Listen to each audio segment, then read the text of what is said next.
అస్సలాము అలైకుం వరహమతుల్లాహి వబర్కాతు. వీక్ష మహాసందరికీ స్వాగతం, సుస్వాగతం. అల్హమ్దులిల్లాహి వకఫా వసలామున్ అలా ఇబాదిహిల్లదీన్ అస్తఫా అమ్మాబాద్. బిస్మిల్లాహిర్ రహమానిర్ రహీం. అల్హమ్దులిల్లా. ప్రేక్ష మహాశిలారా, ఇన్షాల్లా మనం ఈరోజు ఇస్లాం చరిత్రలో భాగంగా ఇస్లాం పరిచయం అనే అంశం యొక్క 3వ భాగాన్ని మనం తెలుసుకునేటువంటి ప్రయత్నం ఇన్షాల్లా చేద్దాం. ఇక విషయంలోకి వెళితే, అల్లాహ్ సృష్టికర్త అంటే ఎవరు? ఇక్కడ మనం గత కార్యక్రమంలో ఆగడం జరిగింది. దాని కంటిన్యూషన్గా ఇన్షాల్లా మనం తెలుసుకునే ప్రయత్నం చేద్దాం. అల్లాహ్ అనే పదానికి అర్థం అసలు ఏమిటి? అల్లాహ్ అనే అరబీ పదానికి సకల ఆరాధనలకు అర్హుడైన దైవం అని అర్థం. అల్లాహ్ అనే పదాన్ని అలాగే వాడడానికి వెనుక కొన్ని కారణాలు ఉన్నాయి. అవేమిటంటే, అల్లాహ్ అనే పదం భాషాపరంగా ఎంతో విశిష్టత కలిగినటువంటి పదం. ఎలాగంటే, ఈ పదానికి అరబీ భాషలో మనం గతంలో చెప్పుకున్నట్లుగా బహువచనం లేదు. దేవుడు అనే పదానికి బహువచనం దేవుళ్ళు అని మారేటువంటి అవకాశం ఉంటుంది. కానీ అల్లాహ్ అనే పదానికి బహువచనం ఎంత మాత్రమూ లేదు. దేవుడు ఒక్కడే అయినప్పుడు ఆ పదానికి బహువచనం ఉండడం కూడా అర్ధరహితం, అవసరం లేనటువంటి విషయం, ఇంకా శ్రేయోదాయకమైన విషయం. ఇంకా అల్లాహ్ అనే పదానికి లింగం కూడా లేదు. దేవుడు అనే పదానికి స్త్రీలింగం దేవి దేవత అవుతుంది. కానీ అల్లాహ్ అనే పదం అసలు ఏ లింగము కలిగి లేనటువంటి స్పష్టమైనటువంటి పదం. అరబీ వ్యాకరణ నియమాలను సవరించి అల్లాహ్ను అతడు అని పుల్లింగంలో సంబోధిస్తూ ఉంటాం. కానీ అసలు ఈ పదానికి లింగం లేదని విషయాన్ని మనం గుర్తించాలి. ఎందుకంటే స్త్రీ పురుష లింగాలు సృష్టికి సంబంధించినటువంటి మరియు జంతువులు మానవులకు వర్తించేటువంటివి. సృష్టికర్త మనలాంటి ప్రాణి కాడు. ఆయన లింగానికి అతీతుడు. ఇలా దైవ అస్తిత్వానికి సూటిగా సరిపోయేటువంటి పదం అల్లాహ్. ఇంకా చిట్ట చివరి దైవ సందేశ గ్రంథమైనటువంటి ఖురాన్ గ్రంథంలో ఆ దైవం తనను తాను అల్లాహ్ అనే పరిచయం చేసుకున్నాడు. కాబట్టి ఆయనను అదే పేరుతో పిలవడం సమంజసమైనటువంటి శ్రేయోదాయకమైనటువంటి విషయం. ఇంకా ఖురాన్లో పేర్కొనబడినటువంటి ఆయన ఇతర గుణనామాలు కూడా మనం వాడవచ్చు. ఖురాన్ ఆయత్ యొక్క తెలుగు అనువాదాన్ని మనం చూసినట్లయితే, వారికి చెప్పు, అల్లాహ్ను అల్లాహ్ అని పిలిచినా, రహ్మాన్ అని పిలిచినా, ఏ పేరుతో పిలిచినా మంచి పేర్లన్నీ ఆయనవే. నువ్వు నీ నమాజును మరీ బిగ్గరగా మరీ మెల్లగా పఠించకు. వీటికి నడుమ మధ్య మార్గాన్ని అవలంబించు. ఖురాన్ గ్రంథం 17వ అధ్యాయం 110వ ఆయతలో ఈ విధంగా తెలియచేయడం జరిగింది. అల్లాహ్ సృష్టికర్తకు అసలు రూపం ఉందా? ఉంది. కానీ అది మనం ఊహించలేము. ఈ శరీరంతో దానిని వీక్షించను కూడా లేము. ఎందుకంటే ఆయనను సృష్టిలోని ఏ వస్తువుతో కూడా మనం పోల్చలేము, సమానంగా చెయ్యలేము. ఖురాన్ ఆయత్ యొక్క తెలుగు అనువాదాన్ని మనం చూసినట్లయితే, ఆయన్ని పోలిన వస్తువు ఏదీ లేదు. 42వ అధ్యాయము 11వ ఆయతలో ఈ విషయాన్ని అల్లాహ్ సుబ్హానహు వ తఆలా తెలియచేయడం జరిగింది. ఓ ముహమ్మద్ సల్లల్లాహు అలైహి వసల్లం వారికి ఇలా చెప్పు, ఆయన అల్లాహ్ నిజమైన ఆరాధ్యుడు ఒక్కడు. అల్లాహ్ నిరపేక్షపరుడు, ఏ అక్కర లేనివాడు. ఆయన ఎవరినీ కనలేదు. ఆయన కూడా ఎవరికీ పుట్టినవాడు కాడు. ఆయనకు సరి సమానుడు, పోల్చదగినవాడు ఎవ్వడు కూడా లేడు. ఖురాన్ గ్రంథం 112వ అధ్యాయము 1-4 ఆయతుల యొక్క తెలుగు వివరణది. ఎవరి చూపులు కూడా ఆయన్ని అందుకోజాలవు. ఆయన మాత్రం అందరి చూపులను అందుకోగలడు. ఆయన సూక్ష్మ ద్రష్ట, సర్వము తెలిసినటువంటి వాడు. 6వ అధ్యాయము ఖురాన్ గ్రంథము 103వ ఆయతలో ఈ విధంగా అల్లాహ్ సుబ్హానహు వ తఆలా తెలియజేశాడు. మేము నిర్ధారించిన సమయానికి మూసా అలైహిస్సలాం వచ్చి అతని ప్రభువు అతనితో సంభాషించిన తరువాత అతను, నా ప్రభువు, నాకు నీ దర్శనం కలిగించు, నేను ఓసారి నిన్ను చూస్తాను అని విన్నవించుకోగా, ఎట్టి పరిస్థితుల్లోనూ నువ్వు నన్ను చూడలేవు. అయితే ఇదిగో ఆ కొండ వైపు నీ దృష్టిని సారించు. అది గనక యథాస్థితిలో ఉండగలిగితే నువ్వు కూడా నన్ను చూడగలుగుతావు అని ఆయన సెలవీయడం జరిగింది. ఆ తరువాత అతని ప్రభువు తేజస్సు ఆ కొండపై ప్రసరించగానే ఆ తేజస్సు దాన్ని తుత్తునియలు చేసేసింది. మూసా స్పృహ తప్పి పడిపోయాడు. స్పృహలోకి రాగానే, ప్రభువు, నీవు పరమ పవిత్రుడవు, నేను నీ సన్నిధిలో పశ్చాత్తాపడుతున్నాను.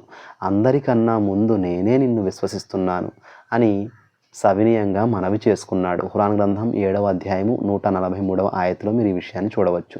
సూర్యుడినే కొన్ని క్షణాల పాటు చూడలేని కళ్ళతో మనం ఈ విశ్వ సృష్టికర్తనే చూడాలనుకోవడం అది అవివేకం. అతనికి తగని రూపాన్ని అతనికి ఆపాదించడం అజ్ఞానం కూడా. అందుకనే మస్జిద్లో ఆయన యొక్క ఏ చిత్రపటము, ఏ విగ్రహము మీకు ఎన్నడూ కనిపించవు. అయితే పరలోక జీవితంలో సాఫల్యం పొందిన వారికి ఆయన దర్శన భాగ్యం లభించనుందని అల్లాహ్ స్పష్టంగా తెలియపరిచాడు. అక్కడ మనకు ఇవ్వబడే శరీరాలు వేరుగా ఉంటాయి. ఖురాన్ ఆయత్ యొక్క తెలుగు అనువాదాన్ని మనం చూసినట్లయితే, మేమే మీ మధ్య చావును నియమించాము, ఈ విషయంలో మేము అశక్తులము కాము, మీ స్థానంలో మీ వంటి వారిని తీసుకువచ్చే మీరు ఎరుగని అవస్థలో మిమ్మల్ని తిరిగి లేపే శక్తి మాకు ఉంది. 56వ అధ్యాయము 60 మరియు 61 ఆయతుల యొక్క తెలుగు అనువాదం ఇది. అందుకని ఆయన రూపాన్ని దర్శించాలనే తపన కలవారు ఆయన తెలియజేసిన మార్గంలో పయనించే ప్రయత్నం చేయాలి. ఎందుకంటే పరలోకంలో సాఫల్యం చెందేవారికే ఆ మహాభాగ్యం లభించబోతుంది. ఖురాన్ ఆయత్ యొక్క తెలుగు భావ అనువాదాన్ని మనం చూసినట్లయితే, ఆ రోజు ఎన్నో ముఖాలు ఆహ్లాదకరంగా తాజాగా ఉంటాయి, తమ ప్రభువు వైపు చూస్తూ ఉంటాయి. ఖురాన్ 75వ అధ్యాయము 22, 23 ఆయతల యొక్క తెలుగు అనువాదం ఇది. ఇలాంటి వారే తమ ప్రభు తరపు నుంచి వచ్చిన సన్మార్గాన ఉన్నారు. సాఫల్యాన్ని పొందేవారు కూడా వీరే. ఖురాన్ గ్రంథము 2వ అధ్యాయము 5వ వాక్యము. అల్లాహను మాత్రమే ఎందుకు ఆరాధించాలి? ఎందుకంటే అల్లాహ్ భూమి ఆకాశాల సృష్టికర్త, సకల జీవుల ప్రభువు, అంటే వాటి సృష్టికర్త, క్రియేటర్, అధిపతి, ఓనర్ మరియు పోషణకర్త, చెరిషర్, సస్టైనర్, తీర్పు దినానికి యజమాని ఆయన. ఆయనే మనందరినీ సృష్టించి పోషిస్తూ ఉన్నాడు. మరియు మరణం తరువాత మనమందరము తీర్పు కోసం ఆయన ముందే నిలబడనున్నాము.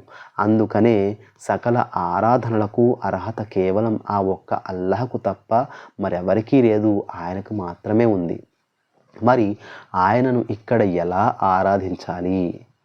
రూపం తెలియకుంటే ఏకాగ్రత ఏ విధంగా సాధ్యపడుతుంది? ఆయనను ఆయన దైవ ప్రవక్తలు, మహాప్రవక్త ముహమ్మద్ సల్లల్లాహు అలైహి వసల్లం వారు, ఈసా అలైహిస్సలాం వారు, ఇబ్రాహీం అలైహిస్సలాం వారు మొదలైన మహాప్రవక్తలు వారందరిపై దైవం యొక్క శాంతి మరియు కారుణ్య అనుగ్రహాలు కురియుగాక వారందరూ ఎలా ఆరాధించి చూపారో అలానే నమాజ్ ద్వారా అల్లాహ్ సుబ్హానహు తాలాని ఆరాధించడం అనేది జరుగుతుంది. కష్టాలలో ఉన్నప్పుడు ఏ విగ్రహము, బొమ్మ గురించి మనం ఆలోచించము. దేవుడా రక్షించు అని అంటాము. అప్పుడు అవసరం లేని విగ్రహం ఇప్పుడెందుకు? దేవుడి గుణగణాలను, అనుగ్రహాలను లేదా కరుణా కటాక్షాలను మననం చేసుకుంటూ మరియు ఖురాన్ వాక్యాల అర్థం మీద మనసు లగ్నం చేస్తూ కేంద్రీకృతం చేస్తే చాలు, ఏకాగ్రత, మనోనిర్మలత వాటంతట అవే వచ్చేస్తాయి. ఖురాన్ యొక్క తెలుగు అనువాదం మనం చూసినట్లయితే, మరి వారు ఓడలో ప్రయాణిస్తూ ఉన్నప్పుడు తమ ఆరాధనను అల్లాహకే ప్రత్యేకించుకుని కేవలం ఆయన్నే మొరపెట్టుకుంటారు. తరువాత ఆయన వారిని సురక్షితంగా తీరానికి చేర్చగానే అప్పటికప్పుడే వారు దైవానికి సహవర్తుల్ని కల్పించడం మొదలు పెడతారు. ఖురాన్ గ్రంథము 29వ అధ్యాయము 65వ ఆయతలో ఈ విషయాన్ని అల్లాహ్ సుబ్హానహు తెలియజేశాడు. చెట్లు, చేమలు, నదులు, సూర్యచంద్రులు, గ్రహాలు, నక్షత్రాలు, జంతువులు, విగ్రహాలు, పుణ్యపురుషులు, బాబాలు, దైవ ప్రవక్తలు, పౌరాణిక గాథల్లోని పాత్రలు మొదలైనవన్నీ కూడా సృష్టితాలే. ఇవేమీ సృష్టికర్తకు సమానం కాజాలవు. ఎంత గొప్ప మనిషి అయినా దేవుడితో సమానం కాడు. సృష్టిలోని అంశమే. దేవుడు మనిషి కాజాలడు, మనిషి దేవుడు కాజాలడు. అల్లాహ్ అంటే ముస్లిముల లేదా అరబ్బుల దేవుడు అని ఒక అపోహ కూడా ఉంది. ఇక్కడ ప్రస్తావించబడుతుంది ఏంటంటే, ఒక వర్గం వారి దేవుడి గురించి కాదు. భూమి ఆకాశాలను, సమస్త మానవాళిని, జంతు జీవజాలాలను సృష్టించిన వాడు ఒక్కడే. ఒక్కొక్క జాతికి, దేశానికి ఒక్కొక్క దేవుడు లేడు. సమస్త మానవాళి దైవం ఒక్కడే.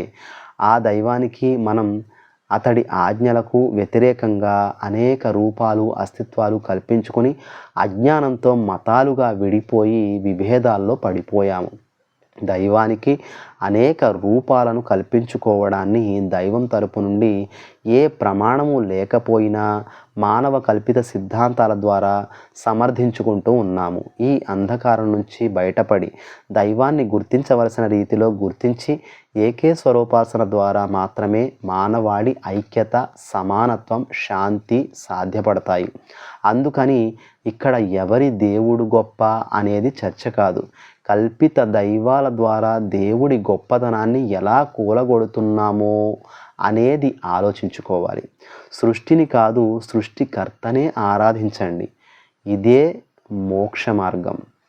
ఖురాన్ యొక్క తెలుగు అనువాదం ఆయతిని మనం చూసినట్లయితే, ధర్మం విషయంలో బలవంతం ఏమీ లేదు, సన్మార్గం అపమార్గం నుంచి ప్రస్ఫుటం చెయ్యబడింది. కనుక ఎవరైతే అల్లాహ్ తప్ప వేరే ఇతర ఆరాధ్యులను అనగా తాగూతును తిరస్కరించి అల్లాహ్ను మాత్రమే విశ్వసిస్తారో వారు దృఢమైన కడియాన్ని పట్టుకున్నారు.